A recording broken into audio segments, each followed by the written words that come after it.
अस्सलाम वालेकुम और आज मैं आपको सर टेबलेट पर रिव्यू दूंगा जिसका एक्टिव इंग्रेडिएंट है बीटा मिथासोन हाइड्रोक्लोराइड। ये 8 मिलीग्राम, 16 मिलीग्राम और 24 मिलीग्राम की स्ट्रेंथ में आते हैं। ये जो मेडिसिन है ये वर्टिगो और नाजिया में इस्तेमाल किया जाता है। जैसे अगर आपको वर्टिगो और डेजीनेस हो, यानी आपके सर में चक्कर हो, आपकी कानों में घंटी की बजने की आवाज आ रही है, या आपकी सुनने की सलाहियत कम होती है, या आप बैठने से उठ जाते हैं तो आप पर पूरी दुनिया घूम जाती है, तो इन हालात को, इस चक्कर को खत्म करने के लिए बेहतरीन मेडिसिन है। इस मेडिसिन की इस्तेमाल से पहले अगर आप इस वीडियो को देखा जाए तो आपको बहुत फायदा होंगी।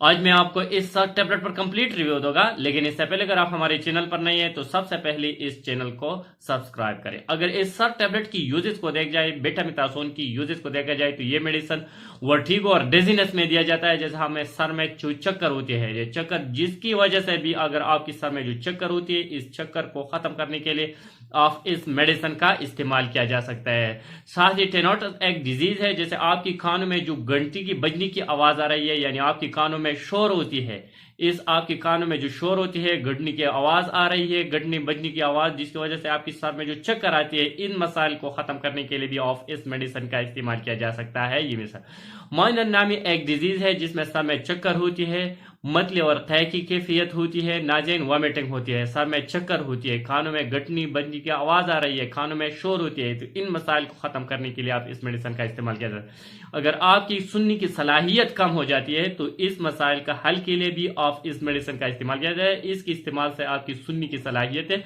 इसमें भी मुफीद है और बेहतरी ला सकती है ये मेडिसिन।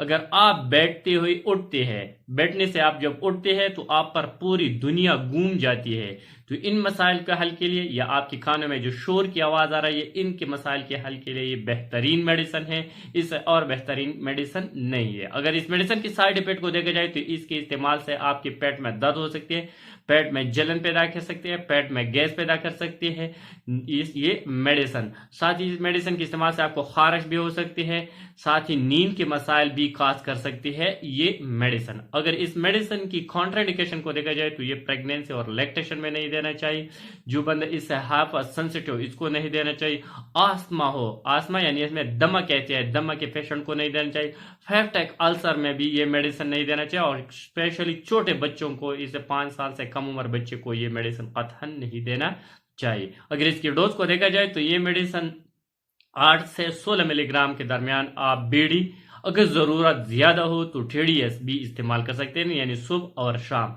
24 मिलीग्राम आपकी डॉक्टर आपको रिकमेंड करेगा। अगर जरूरत बहुत ज्यादा हो तो 24 मिलीग्राम बीड़ी या ओडी, यानी दिन में एक ही दफा भी इस्तेमाल कर सकते हैं।